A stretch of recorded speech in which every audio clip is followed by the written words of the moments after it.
Hey boys and girls, it's Miss Shelley today. We're going to read a story. I'm here with my pup Ernie, so he's going to read with us. We're going to read a story called Degas and the Little Dancer.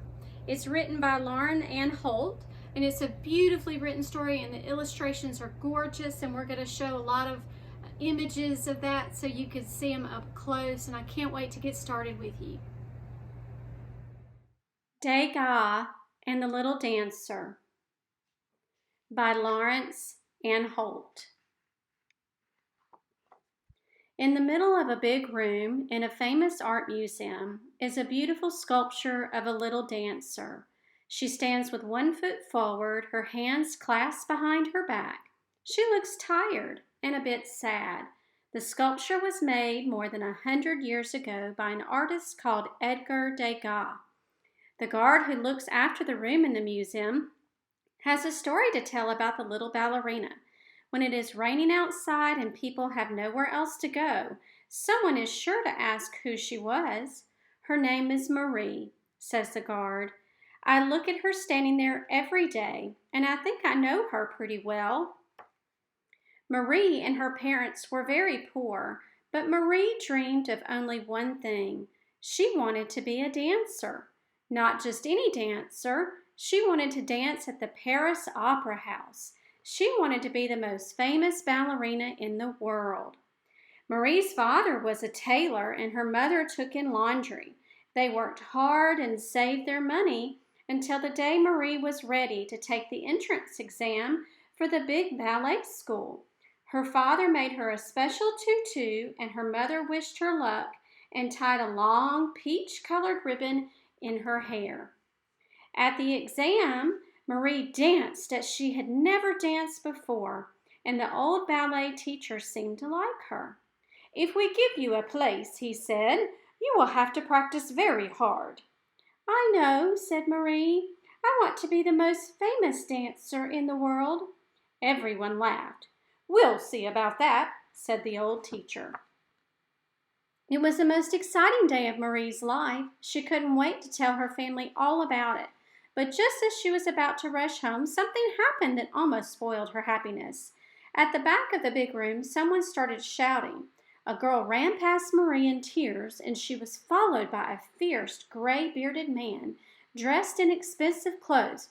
Why can't you keep still? He shouted. How can I draw you when you keep moving? Marie was frightened. Who is that bad-tempered man? She whispered to the girl beside her. You'll soon find out if you're a pupil here. That's Degas, painter of horses and dancers, and he treats them all the same. At the museum, a large crowd was gathering around the statue of the little ballerina. Look at her, says the guard. Look at little Marie. Can you tell something? If you stare at her long enough, she almost seems to move. So, did she get her place at the ballet school? Someone asked. Oh, yes, said the guard. She got her place all right. She worked hard, practicing her pirouettes and whatnots. In fact, she became so good that the old teacher began to talk about giving her the star part in the Christmas ballet at the Opera House. Marie's dream was coming true. And even old Degas didn't seem quite so frightening. Every day he turned up with his top hat and his sketchbooks, muttering and yelling at everyone. He worked furiously with colored chalk, sketching the girls, the teachers, and musicians. Keep still, he shouted. Not like that, like this. Then he would show some poor dancer how to hold a pose or to skip properly. Marie had to try hard not to laugh at the sight of the smartly dressed painter balancing on one leg. Sometimes Marie caught a glimpse of his sketches, and what she saw made her gasp. The drawings almost glowed with color. There were studies of all the girls, but they didn't look like ballet stars. Degas had drawn them chattering and stretching, tying their laces, adjusting their straps, even reading the newspaper.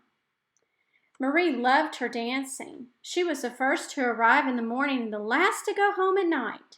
Then one day, everything started to go wrong.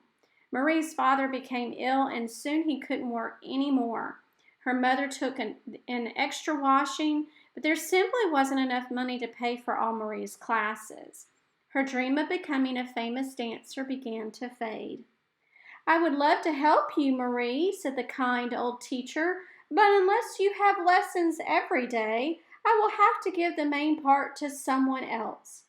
Perhaps we could find a little work for you, sweeping the floor in the theater, or—" A gruff voice interrupted them. "I will give you a few francs if you pose for me, but you will have to work very hard and not chatter. Do you understand?" So Degas began to draw Marie every afternoon. He made her stand absolutely still for such a long time that Marie almost cried, but she didn't dare to complain. The money was not enough. It paid for a doctor for her father, but not for the classes Marie needed.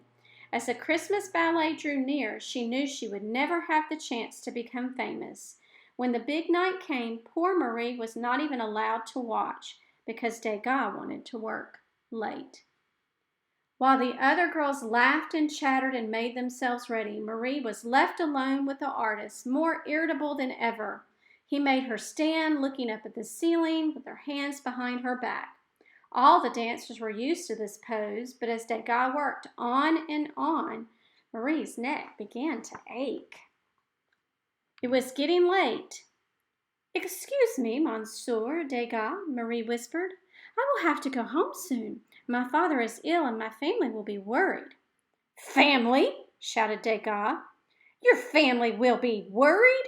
Do you know who will worry about me? No one, that's who. I have only my work for company, and now even my eyesight is leaving me." "I am so sorry, Monsieur. I don't understand." Degas worked in silence for a while. He pulled out some clay and began to work furiously with his long fingers. Then Marie saw a tear in the artist's eye. "No," he said more gently. "How could you understand? Tell me, Marie, what is the most precious thing to a painter?" "Your eyes, Monsieur." "Exactly, my eyes, just like a dancer's legs, you understand? And my poor eyes are sick, Marie. That is why I'm working with clay, because I can hardly see what I'm doing anymore." Suddenly, Marie felt very sad for the bad-tempered artist. Could this be why he's always angry? "I'm very sorry," she said. Then Degas did something Marie had never seen him do before. He looked at her and smiled. "I am sorry too, Marie," he said. "But look at the sculpture. It's the best thing I've ever done. Thank you, my little dancer. Now you must go home." Marie stepped down. Her legs were weak. She untied the peach-colored ribbon from her hair and gave it to the old artist. Then she put away her dancing clothes and ran home to her family. In the theater, the crowds clapped and cheered as the curtains came down on the Christmas ballet. Outside, under a pale streetlight, an old, nearly blind artist struggled home alone. In his hand, he clutched a peach-colored ribbon. "And so she never did find her dream?" someone asked. "Wait," says a guard. "The story isn't quite finished." 2 years later, Marie was helping her mother with the laundry when a letter arrived at 36 Rue Deu. "It's for you, Marie," said her mother. Marie tore open the envelope. Inside was a ticket and invitation to the big art exhibition. On the invitation, someone had scribbled, "For Marie, the little dancer." Marie and her mother went to the show.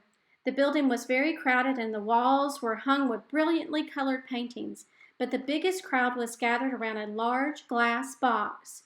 Marie pushed through the crowd. "Look," she gasped, "it's me!" Degas had dressed the sculpture in real clothes. No one had seen anything like it before. In her hair was the peach-colored ribbon. At the museum, the last person has gone home, and the guard wipes a little dust from the dancer's shoe. "Good night, Marie," he says, and walks away, whistling to himself. As the keys turn in the lock, the little dancer almost seems to smile. The rain on the museum roof sounds like 1,000 hands clapping, clapping for Marie, the most famous dancer in the world. I hope you enjoyed that story of Degas and the Little Dancer. Edgar Degas was born in 1834 and passed away in 1917. He was born in Paris and he was the eldest son of a wealthy banker. As a young man, he studied drawing in Paris and Italy and soon became well known for his pictures of racehorses and ballet dancers. He was very, very keen on other art mediums such as printmaking and photography as well, and he sold many pictures and was a great collector of other famous artists' work, owning such famous paintings as Van Gogh's Sunflowers. Although he never married, he thought of the paintings that he created as in his collection as his children. Degas was known for being a bad-tempered man who did upset a lot of people, and he would often apologize afterwards, but he would spend hours observing and sketching. He would be totally absorbed in his work. As his eyesight worsened, he did turn from oil painting to large pastel drawings and began using wax and clay to model sculptures out of.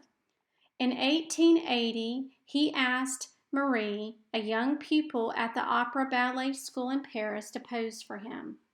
The finished wax model of the little dancer, fully clothed and wearing a real wig, was the only Degas sculpture to be exhibited during his lifetime. It was displayed in a glass case at the Impressionist exhibition of 1881, where its extraordinary realism created a sensation. The original sculpture of the little dancer is now in the Louvre in Paris. After Degas' death, the model was cast in bronze and more than 20 copies have been made. Some of those bronzes can be seen in the collections of major museums and galleries around the world.